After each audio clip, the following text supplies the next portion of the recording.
லங்காஸ்ரீ நேயர்களுக்கு வணக்கம். நாடளாவிய ரீதியில் இன்று பதிவான பல முக்கிய செய்திகளை தெளிவாகவும் சுருக்கமாகவும் ஸ்ரீலங்கா 360 நிகழ்ச்சியில் நீங்கள் தெரிந்து கொள்ளலாம்.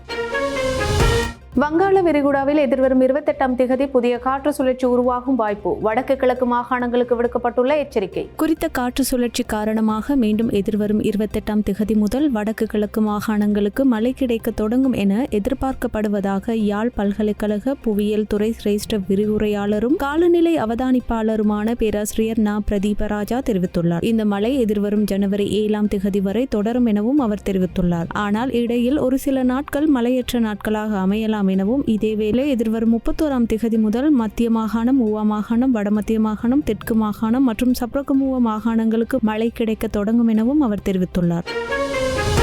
கேள்விக்குறியானது தேசிய மக்கள் சக்தி அரசாங்கத்தின் இன்றைய நிலை. என்பிபியின் ஆதரவாளரால் சுட்டிக்காட்டப்பட்டுள்ள முக்கியமான காரணங்கள். தேசிய மக்கள் சக்தி அரசாங்கத்தின் நிலை இன்று குறிப்பிட்டு கூறக்கூடிய நல்ல நிலையில் இல்லை என பேராசிரியர் நிர்மால் ரஞ்சித் தேவஸ்ரீ தெரிவித்துள்ளார். பேராசிரியர் நிர்மால் தேசிய மக்கள் சக்தி ஆட்சிப்பீடம் ஏறுவதற்காக பல வழிகளில் பேச்சுவார்த்தை மற்றும் பிரசார நடவடிக்கைகளில் ஈடுபட்டவர் ஆவார். அரசாங்கம் சில சம்பவங்களில் கேலி கூத்தாடுவதாகவே தோன்றுகிறது என அவர் குறிப்பிட்டிருக்கிறார். டிட்வா சூறாவளியால் ஏற்பட்ட பாதிப்பின் பின்னரான நடவடிக்கைகள் மற்றும் முன்னாள் சபாநாயகர் அசோக ரன்பல, ரஞ்சன் ஜெயலால் போன்றோரின் சம்பவங்கள் அரசாங்கத்தை கேலிக்குள்ளாக்கும் நடவடிக்கையாகவே தோன்றுகிறது என கூறியிருக்கிறார். அரசாங்கத்தின் அரசியல் செயல்பாடுகள் ஆட்டம் கண்டுள்ளது. இது புரிந்து கொள்ள முடியாத கஷ்டமான காரியமும் அல்ல. இதை இவர்கள் புரிந்து சரிப்படுத்த வேண்டிய காரணங்களாகும் எனவும் அவர் தெரிவித்துள்ளார்.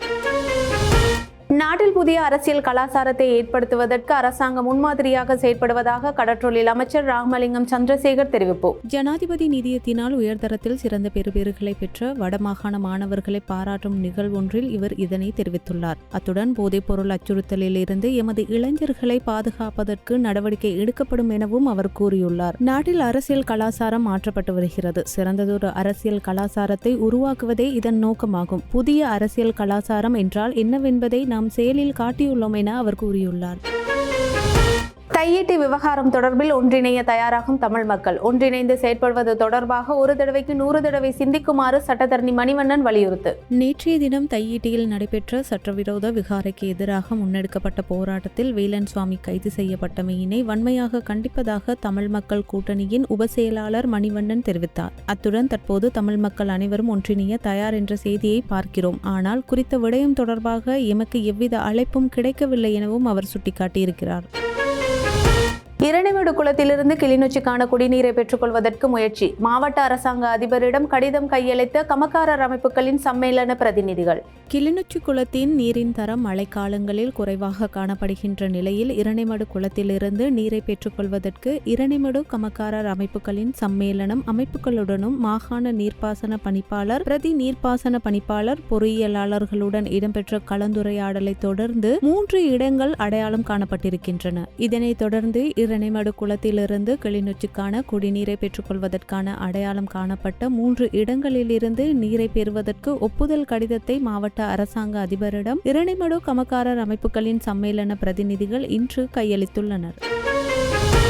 யாழ்ப்பாண பல்கலைக்கழகத்தின் பிரதான நுழைவாயிலின் முன்பாக ஆர்ப்பாட்டத்தில் ஈடுபட்ட மாணவர்கள். வடக்கு கிழக்கில் அத்துமீறிய பௌத்த சின்னங்களை அமைப்பதை நிறுத்துமாறு கோரிக்கை. யாழ் பல்கலைக்கழக மாணவர் ஒன்றியத்தின் ஏற்பாட்டில் தமிழர் தாயகம் மீது பௌத்த ஆக்கிரமிப்புகளை நிறுத்த கோரி யாழ்ப்பாண பல்கலைக்கழக மாணவர் இன்று ஆர்ப்பாட்டத்தில் ஈடுபட்டனர். இதன்போது தமிழர் தாயகம் எங்கள் சொத்து, தையீட்டி தமிழர் சொத்து, பௌத்த ஆக்கிரமிப்புகளை உடனே நிறுத்து போன்ற கோஷங்களும் எழுப்பப்பட்டது. அத்துடன் நேற்றைய தினம் தையீட்டியில் போலீசாரால் போராட்டக்காரர்கள் கைது செய்யப்பட்டதற்கு எதிர்ப்பு தெரிவித்தும் மாணவர்கள் போராட்டத்தில் ஈடுபட்டனர்.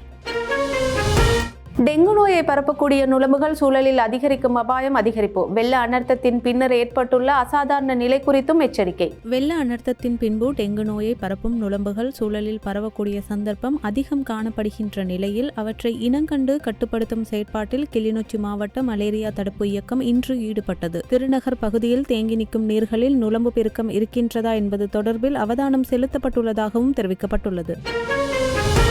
தேசிய மக்கள் சக்தி அரசாங்கத்தில் ஊழல் மோசடிக்கு இடமே இல்லை. கிளிநொச்சியில் வைத்து பிரதமர் வழங்கிய உறுதி. 2024ஆம் ஆண்டுக்கான கல்வி பொதுதராதர உயர்தர பரீட்சையில் திறமையை வெளிப்படுத்திய வடக்கு மாகாண மாணவர்களை கௌரவிக்கும் நிகழ்வும் கிளிநொச்சியில் இடம்பெற்றது. இதில் பங்கேற்ற பிரதமர் அரிணி அமரசூரிய தேசிய மக்கள் சக்தி அரசாங்கம் ஜனாதிபதியின் நிதியத்தை முற்றுமுழுதாக வறிய மக்களின் நலனுக்காகவே பயன்படுத்தும் என குறிப்பிட்டுள்ளார். அத்துடன் இந்த அரசாங்கத்தில் ஊழல் மோசடிக்கு இடமே இல்லை எனவும் தெரிவித்துள்ளார். கல்வியில் சிறந்த பெறுபேறுகளை பெறும் மாணவர்கள் ஊக்குவிப்பதும் பொருளாதார ரீதியில் பின்தங்கிய திறமைசாலி மாணவர்களுக்கு கை கொடுப்பதுமே இந்த திட்டத்தின் பிரதான நோக்கமாகும்.